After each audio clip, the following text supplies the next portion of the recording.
this video, I'll be discussing about open addressing. So already in my previous video, I've discussed about separate chaining.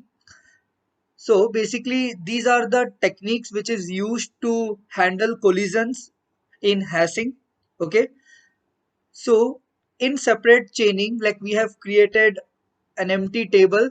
The size of the table in separate chaining will be the value that we are using in performing modulo arithmetic or modulo operation with key. Okay, but in this open addressing, the size of the hash table will be the frequency of the keys. So it depends on the size, depends on the frequency of the keys. Okay, so again, like there are sequence of keys available, and what we need to do is that we need to pass this key in a hash function, and the hash function is nothing but its key modulus 7. Okay, so this is the hash function, and this hash function, what it will do, it will generate hash value for unique key. Okay, so like I've already told that for multiple keys there can be same hash values, and thus it results to collision, so we need to handle this collision. Okay, suppose the first key is 50. So initially I've created empty hash table. Now I'll insert 50. So 50 modulus 7, and the result is 1. It's 1. So what I will do is that I will insert 50 in hash table indexing with 1. Now after that, the next is 700. Next key is 700. So 700 modulus 7 is what? 0. So in hash table, I will insert 700 in location having index 0 or having hash value 0. Again, next is 76. So 76 modulus 7 is what? It's 6. So I'm going to insert 76 in this location. Okay, next is 85. So 85 modulus 7. 85 modulus 7 is 2. So I'm going to insert it in this location. So see, insert 85.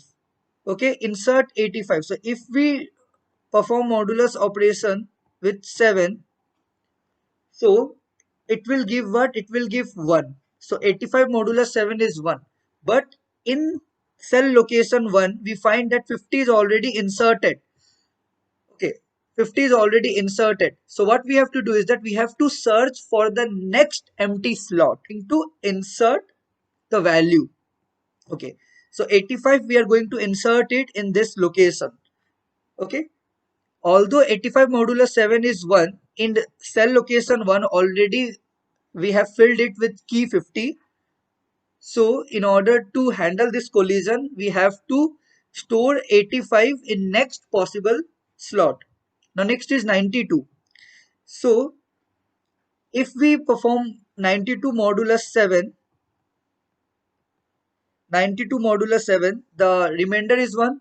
Remainder is 1. So again, if we see, we find that 1 is already allocated with key 50. So we need to move to next possible slot. So next is also allocated. We again have to move next slot, and we have to check whether it is empty or not. So next slot is empty. So if we find any empty slot, we have to insert the key. So we are going to insert 92 in hash value 3. Okay, now next is what? Next is 73. So if we perform 73 modulus 7, 73 modulus 7, we find that the remainder of this will be what? The remainder of this will be 3. So in cell location 3, it's already allocated. So what we have to do? We have to search for next vacant slot. So the next vacant slot is the slot having index value 4. Okay, the slot having index value 4. So we need to insert it. Okay, so I'll insert this 73 in this location. Next is 101.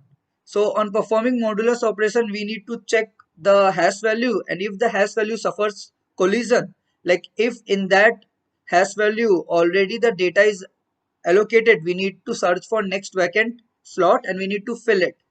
So searching for next vacant slot by increasing linearly, like suppose this slot is not vacant, so we are linearly moving towards next vacant slot.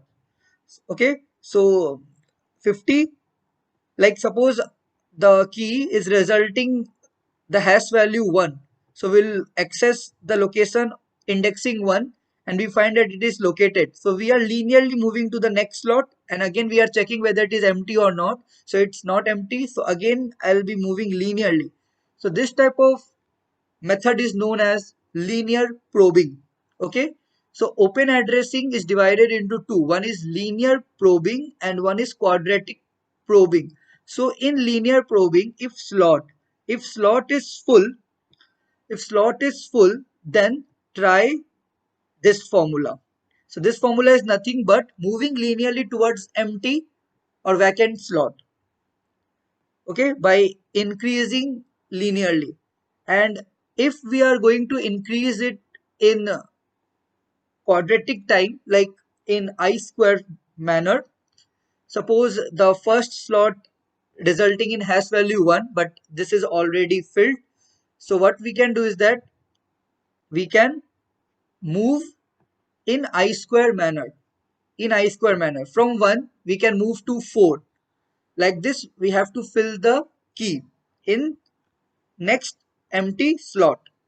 So here we are traversing in linear fashion and here we are traversing in quadratic fashion. So this is known as linear probing and this one is known as quadratic probing.